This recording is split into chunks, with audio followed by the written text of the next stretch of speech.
Welcome to the Servant Leaders Mindset channel, where we are changing lives through servant leaders. Hey everyone, welcome to the show. Today I am pleased to introduce Miss Julie Rose. Julie has been a radio journalist for 20 years. She has reported for NPR, local stations, and network shows like Morning Edition and All Things Considered. In 2015, she began hosting a nationally syndicated live interview show on Sirius XM called Top of Mind. In 2022, she reformatted the show and started a weekly podcast that focuses on bringing the divide in public discourse together. Welcome to the show, Julie. Oh, Dr. Lena, what a treat. Thanks for having me today. So let's start by talking about the inspiration for the podcast. Yeah. Why did you reformat the top of mind and start the podcast? Right. So, and it was a big change because for 7 years, I was live on the radio every afternoon, weekdays for 2 hours doing live radio interviews about everything under the sun that you could imagine. And so I did, more than 10,000 interviews over the course of those 7 years. It was a lot. And around the time that we got new management that came in and said, okay, like podcast is the way of the future. And do we really need to be doing a daily radio show? And part of me at that time was also, I consider this one of the many mercies. I think God answers prayers. And this was an answer to a prayer that I hadn't yet known to utter, which was around this same time I was having a real crisis, a real professional crisis, because I was just over the news. By this time we were into the pandemic. Things had just gotten so ugly and divisive, and every presidential election was just more and more angry. And it just felt like people, were unfriending each other, and we just couldn't even engage. And it was just bumming me out, frankly. I am an anxious person and I take medication for my anxiety. I'm a spiritual person. I try to pray regularly and meditate, and none of those things were enough to counteract what the effect of the news was having on me. I just didn't want to tune in anymore. And what am I going to do as a journalist whose job it is to follow the news? I was like, maybe I need to go find a different job. Like maybe I can go work in a coffee shop somewhere, because I just don't know if I can do this anymore. So around the same time, but I was kind of harboring this a little bit secretly, because I was pretty embarrassed that I was a journalist who didn't want to have to consume the news anymore. And I was like hiding out from it, and just listening to my music podcasts, to my music. And I, around the same time that we started thinking, okay, let's think about making a weekly podcast instead of a daily news show, I read the results of a study, an international study, that actually found 40% of Americans, and this is true similarly in many other countries around the world, similar percentage, but 40% of Americans actively avoid the news for many of the same reasons, because it's depressing, it's divisive, feels biased, feels polarizing. It's all bad news, kind of all those things. And so in that moment, and I actually read an op-ed by another journalist who said, hey, look, I'm one of these news avoiders. And that was the moment where the weight lifted from me. Oh, it's not just me. And I don't have to be embarrassed about this. And look at this beautiful opportunity I've been given by our management to invent something different. Can we make a podcast for people like me and the 40% of other Americans, because the problem for me was that it didn't feel right to just tune out the news. I wasn't going to just go work in a coffee shop and never pay attention to what was going on in the world, because even when I would go on these sort of news diets over the weekend, I would feel disconnected from the things that mattered in my community. And I didn't feel like I could have effective conversations about things that mattered. I felt like I had to do a lot of catch up to even be a responsible voter, or to be able to be the kind of engaged leader in my church community and in, as a neighbor in my community, to have these conversations. I felt like I couldn't just bury my head in the sand and be the kind of person that I wanted to be in my communities. So Top of Mind became the answer to that. we thought, what if we did a podcast where every week we would take one of these topics that tends to turn people off because they're so frustrated by the tenor, or because it's depressing, or it feels like the coverage is biased, or we don't like the way it makes us feel. What if we took one of those topics each episode and we looked for perspectives that would be nuanced? We looked to complicate the story. We don't take a side. We explore a range of perspectives, especially with people who have some skin in the game, who are personally affected by these issues, not just hot takes from pundits who like to go on cable news, right? You can get that anywhere you want. What I want is people who've got skin in the game, who are complex humans, and I want, no matter what your perspective is, there will be a moment in every episode of Top of Mind where you hear something that you're a little bit like, I don't know about that, like you'll feel a little challenged. That has been our goal all along, because, and the payoff, of course, I don't want people to turn the radio off, or the podcast, which is the risk, right? So we focus on careful human experiences and engaging stories and careful narration to keep people with us. And the point is that you will come away from that 53 minutes you spend with us feeling new empathy, which to me can be really empowering, because now it doesn't feel like some abstract, huge, frustrating problem, but now I've got like a human that I can attach to it because I've just heard this compelling human story. And that can open up my curiosity and help me to go looking for other kinds of stories that can bring clarity. That's the other gift that people often find, or that we aim for. You'll either feel new empathy, you'll gain new clarity about the issue, realize that it's a lot more complicated than you thought. Maybe you'll realize you got some work to do to go figure things out a little bit more deeply, or there's some aspect you want to go research. You'll be enlivened by it, and you'll be a better advocate for your perspective on that issue. Well, let me ask you, how, in your opinion, what do you think is at the core of all the division today, all the animosity? I have my own opinions about that, but I'd like to hear what yours are. I mean, I think that the fact that we have become, especially in America, now I don't know about other countries, but in America, right, we've become much more diverse over the years. And okay, the data does, bear that out. The country is becoming more and more diverse in terms of ethnicity, race, and so on. And so because of that, we're finding, at a time before that, the American culture was more homogeneous, and there were certain things that most people could agree on. And then, then later on, and I'm not saying that, believe me, because my whole position on immigration is probably more moderate. And so I don't think that's an issue for me. It isn't. But I think that when you bring different cultures together and you've got a lot of this diversity going on, people don't understand one another in terms of culture. And I think that's part of the core of it. And then, of course, change, people trying to make room for change is always difficult.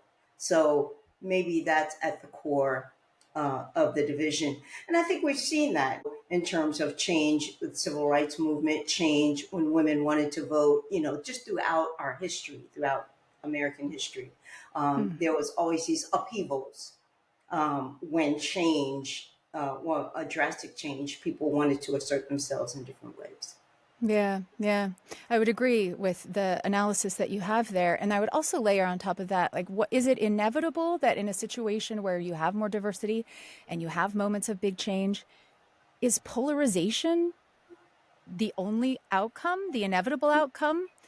Because I think it doesn't have to be. And I think there are examples from history, and there are certainly other places around the world that are quite diverse, that have different kinds of polarization, or that are different than, what America has even had at certain moments in its past. So I would layer on top of what you described that there are also some very specific things going on in America today. And this is not, I've kind of watched and witnessed this from within the media landscape over the last 20 years, but there is a lot of also really interesting social science to back a lot of this up. So one of the books I would recommend is a book by Amanda Ripley called High Conflict: Why We Get Stuck and How to Get Out.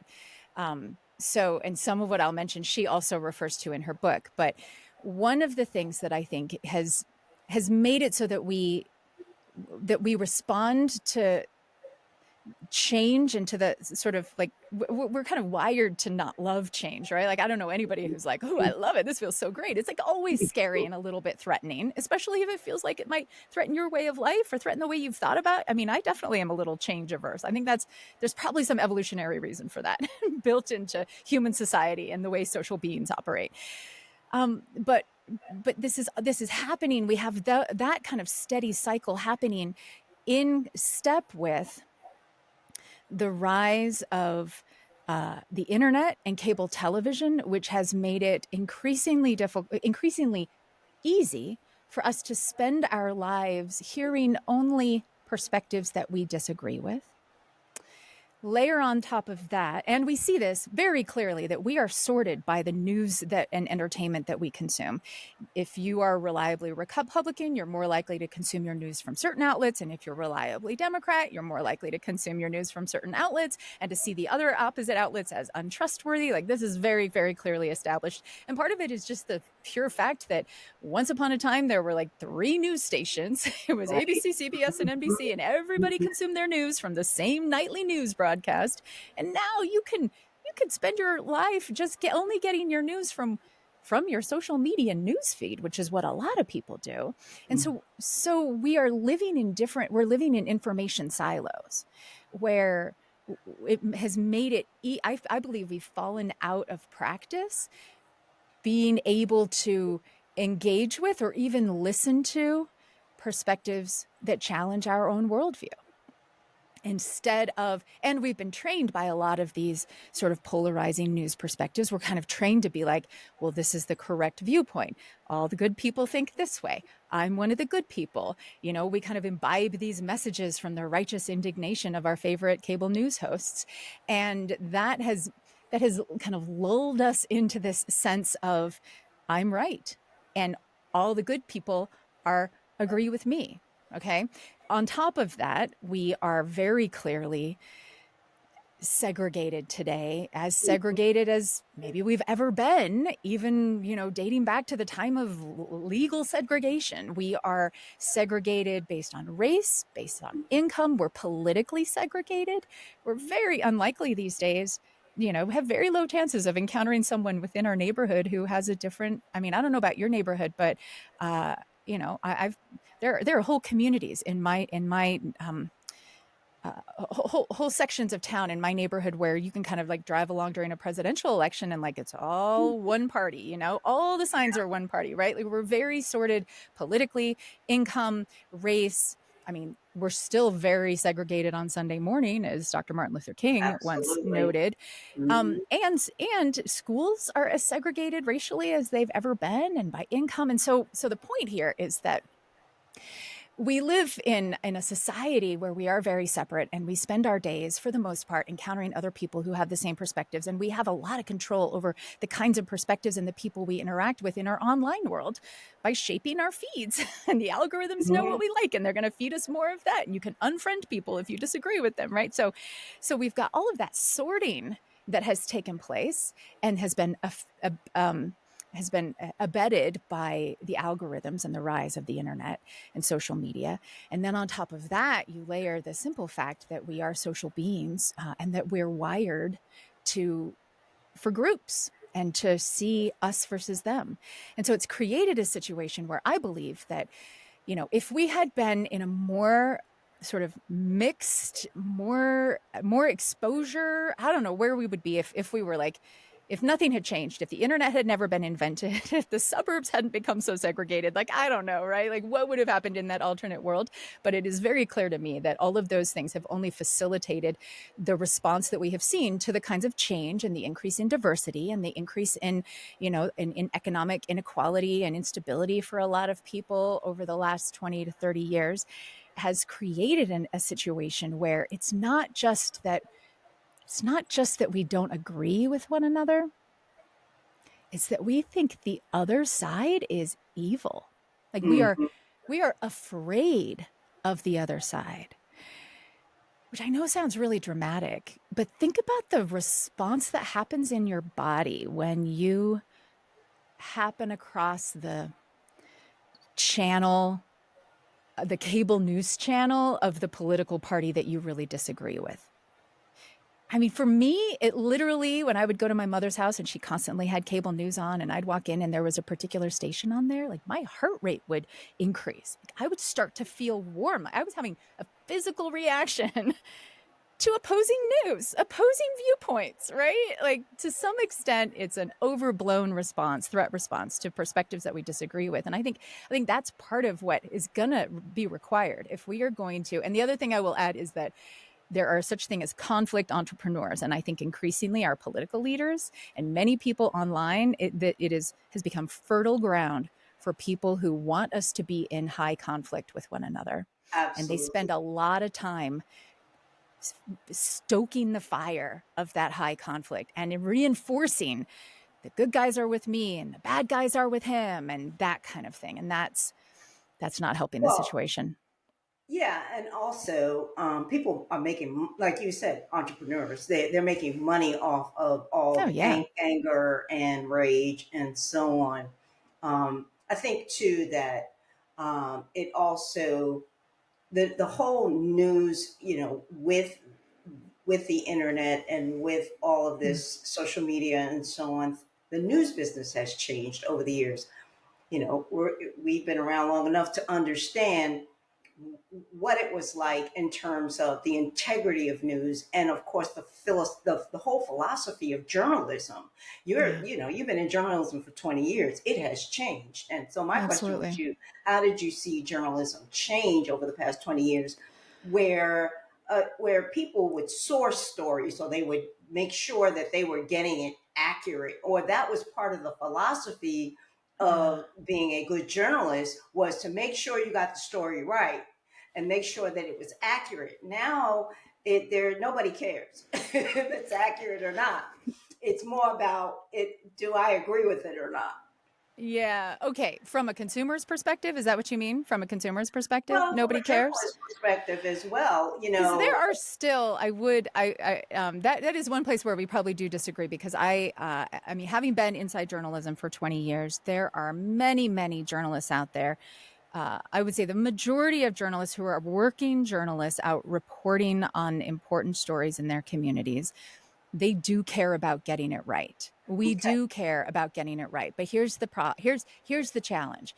Journalism compared to 20 years ago and even compared to 5 years ago moves much faster because of the internet. Because if you're not the first person to get out there into the viral cycle with whatever, then you're going to lose a certain amount of cachet. You're not going to capture that first clickable moment. Like because of the internet and because of the short-term attention span of like the window to go viral, to own something or kind of capture the public attention, it means that oftentimes news outlets are trying to be the first to just say it or to just put it out there, which is why you'll notice a lot of publications will do a very quick story and they'll even have like little caveats, that'll be like, this is a developing story or whatever, right? Which basically means we haven't had time to do all the fact checking and all the sourcing and all the things that you might normally want and that we totally want to do. And we're still working on that, but we also kind of need to be out there with this story because people on Twitter are like random people who were just happen to be there are reporting things. And so we don't want to get beat by that. Right. So there's a certain, that has become a pressure that frustrates many, many journalists, is that we have to live in this world that consumers expect instantaneous information. The minute I hear that there's been some crisis somewhere, like mass shootings is the idea that the issue that comes to mind. Like all of a sudden I see something flash across Twitter. I'm like, mass shooting. I'm Googling, looking for the major news sources to tell me what's happened. Well, they don't fully know yet. They're just reporting what people are reporting on Twitter or what people or X or what the police are, so it's like all these little pieces of information just start flying instead of like, we'll wait until the evening edition of the newspaper and then we'll get the full story that will have a range of voices because we sent our journalists there and we had a chance to kind of, really understand the context. So So the internet has meant, and the desire for instantaneous gratification has meant that it is much harder for thoughtful journalism to get the airspace. There is still a lot of thoughtful journalism that takes place, but oftentimes it is not the stuff that people are consuming most, because it's not the stuff that is going immediately viral or that instantaneously gratifies. And the second thing I'll say is that, it's widely known that making money in journalism has become harder and harder. And I mean, for the publications themselves, of course, that trickles down to the journalists, but the internet, and first it was Craigslist, and then now it's Google and Facebook. Like, the advertising dollars do not exist for media like they used to. And so news outlets have to find other ways to pay for the work that's being done. People don't like paying for their news. We don't like hitting paywalls. Like, I don't like feeling like I have to subscribe to all the different newspaper sources that I want to get online. It's very frustrating. And so a lot of people then just default to reading what comes across their social media feed. And so that means that there's less money for the kind of journalism that you're talking about, where people take time, where you have a fact checker, where you have a larger team, where people can dig deeper. And then you couple that with the fact that as consumers, now that we have so many choices, we are naturally gravitating toward the stuff that sort of like inflames us. Like it's like this fire hose of information that's coming at us.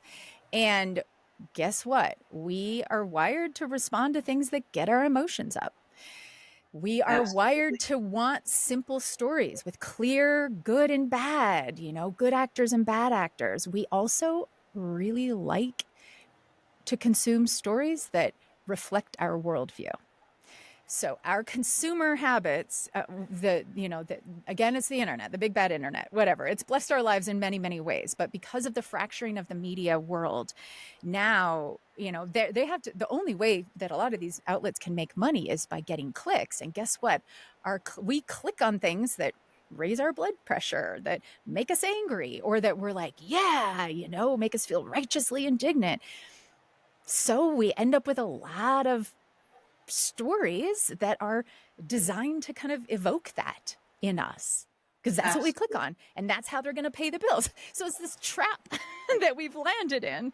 And the only way that I see people getting out of it is nonprofit, is either national news outlets that have been able to capitalize on the obsession we have for national politics.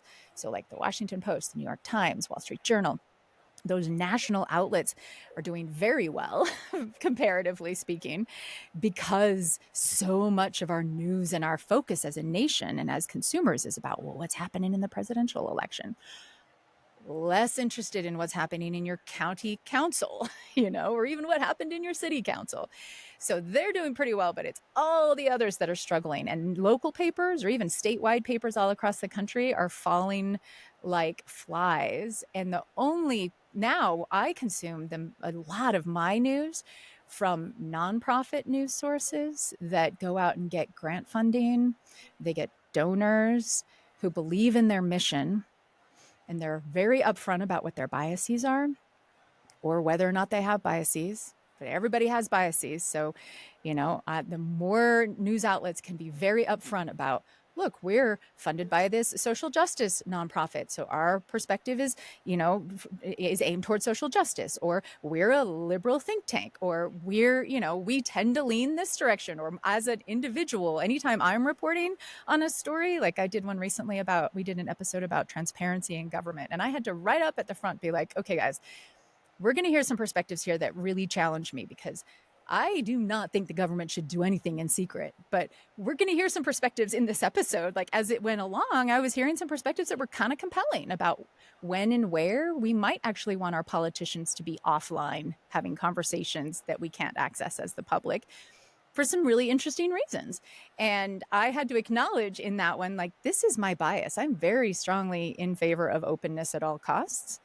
And I need you to know that up front so that you can trust me as we put this out. You can take that into account. You're smart enough as a listener to understand. I really wish that the media would be more open and more upfront, and that individual journalists would be more upfront when they say, about why they're choosing the voices that they're choosing, how they're sourcing their stories, more explicit about why they're not naming certain people.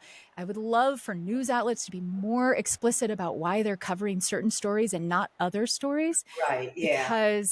Because otherwise we're kind of just left to assume that they must be biased, Well, which and isn't not always only the that, case. yeah, and not only that, it just puts emphasis on certain things that Absolutely. perhaps in the scheme of things are probably people are not so much concerned about.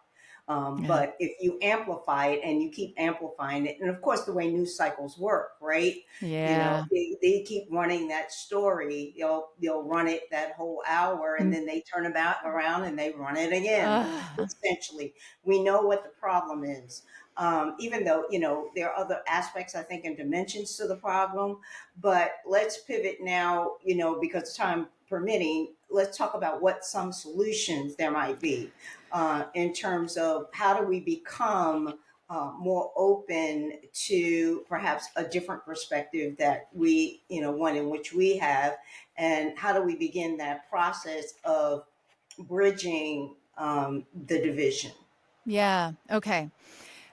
Which is an important thing. I guess I'm curious to know from your perspective, are there certain topics, are there certain conversations that you see leaders trying to avoid or unsure how to engage with? Is this something that you think leaders are challenged by, or that Oh, they feel? absolutely, absolutely, and all kinds of issues. And it depends on what leader, what the context is, because context is everything. So if you're Mhm. talking about a political leader, the context is different than somebody who may perhaps be running, a CEO of a company. Mm. And Mhm. so they all see it differently, but Yeah. so particularly I'm thinking of a really really important in most private organizations as well as in nonprofits that I experience with leaders, and that is the whole DEI thing. Mm. People, leaders they struggle with that because they feel, even though they may think the concept is a good concept, that there should be equality in the workplace. How they get there Yeah. is the struggle, and also how, And again, we're how to get talking about your change. We're talking how about to get your making that office on board with it right. too. How do you make? How do you navigate change? And that's Yeah.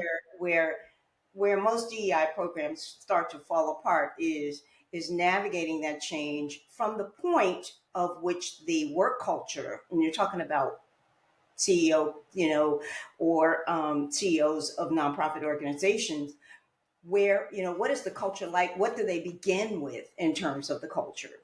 So, Yeah. for instance, you might have a big company in New York City. That's going to be a very diverse company. It's different. You start at a different place. Even though there might be a struggle to make the change, it's different than perhaps having a different company, perhaps in a more rural area or a more homogeneous population of staff. So, So oftentimes what will happen is I feel, here's this CEO who feels very strongly that, we need to make sure we need to focus on equity, not equality, that we need to make, that we're going to be better as a company if we're diverse and inclusive. And it could be very challenging for that CEO to understand why on earth a couple of their white employees are very angry about this and agitating about this, and it could be very easy to assume that it must be because they're racist or because they drunk the Kool-Aid somewhere, which may be true. But is it helpful to just make that assumption,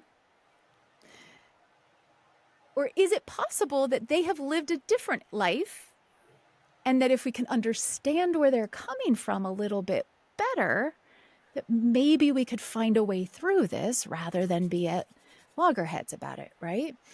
So it can be very scary, I could imagine, for that CEO to say, all right, I'm going to call this employee into my office and we're going to talk this out. And I'm going to explain to them why they're wrong, and then you could see that going all kinds of bad. And then maybe they record you, and then maybe HR gets involved, and maybe it's just like not a good thing, right? I mean, no wonder people don't want to talk about this stuff, because you get canceled online so fast for saying something that is, and you don't know how they're going to represent you if they go out and get on Facebook and start talking about how it went, right? Mm-hmm. So one of the things that I think has been really useful for me is when I think about my news consumption, I rather than just sort of like reading the big headlines of the day and sort of scrolling endlessly and like, oh my gosh, all these terrible things are happening in the world. And also all this stuff is happening about DEI. And man, there's no solution to it. And I'm afraid to end up like this company or that company, and what can I do about it? Can feel very hopeless.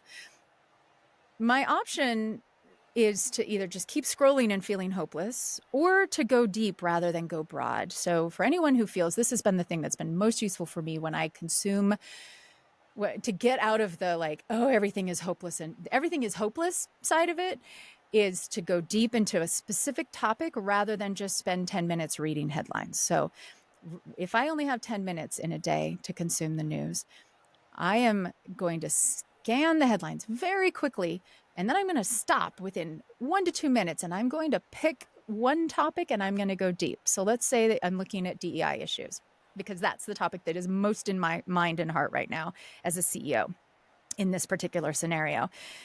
Okay, well, now I have a choice, because here's an article about how, how some other company or some university or some lawsuit has just forced some organization to do away with their DEI program.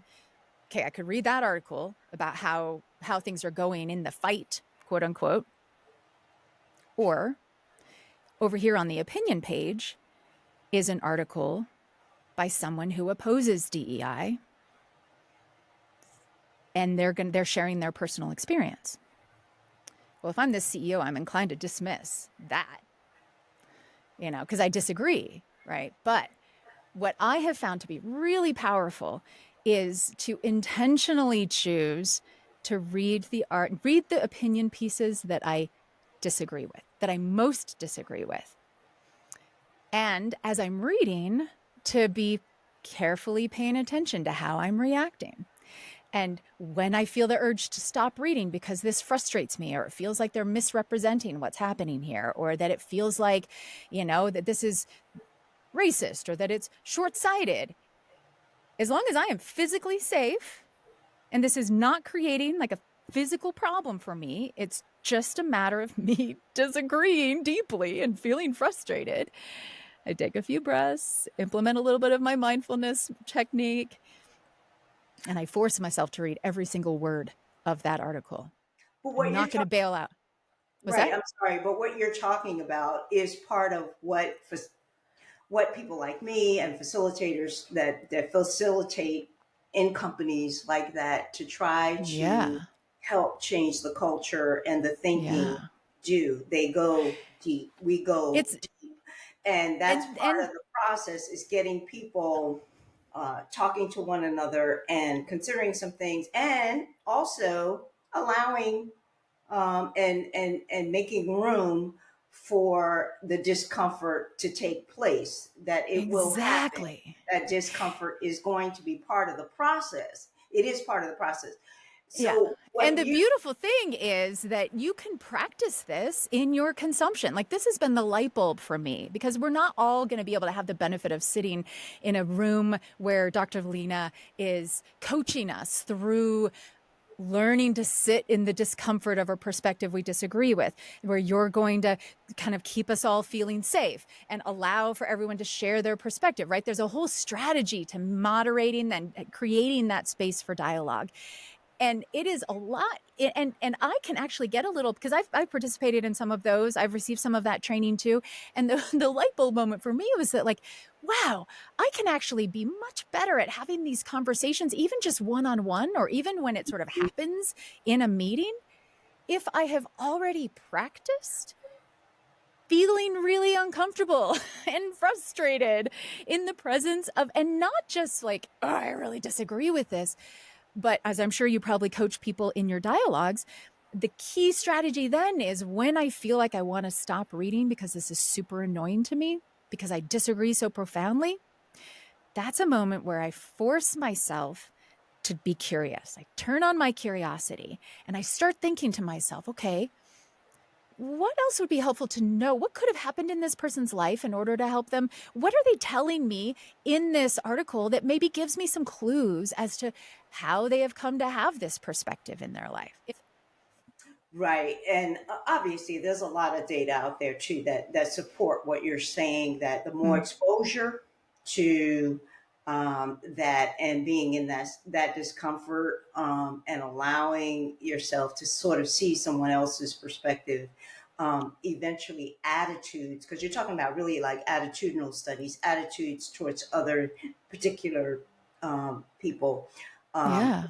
they do change over time. However, um, I am concerned about, and then, we're going to wrap this up, but I really want to, I am concerned about a lot of people holding on to, and I think this is the media's biggest influence when we talk about journalism and media, is this whole idea of false narratives, creating what I'm going to go with this narrative because this narrative benefits me, and we've become much more of a narcissistic culture. It's just the truth.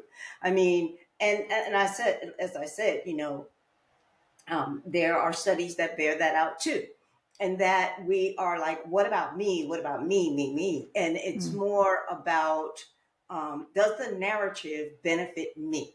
So if that narrative benefits me, if I think I'm going to get something from that, then I take hold of it, not because it's right or it's wrong or even if it's accurate. It's just the narrative suits me, it fits me, I benefit from it. So how do we get beyond people who want to hold on to that narrative, even though, even in some cases, they don't believe it themselves that it's true, but it just benefits them? You pick an article that I believe is reputable, and from a news source that I trust or respect. And I will read that entire article from top to bottom, not just the headline, not just the top 2 lines. Like, when is the last time you actually read a whole article, news article, like from the top word to the very end word? We hardly ever do it. I hardly ever do it unless I am making myself do it. So I practice that. And when I'm ready to up my game on the days where I feel like I've got the capacity for that, I will actually make that article be a news, like an opinion piece that I disagree with, that I can tell I disagree with from the headline.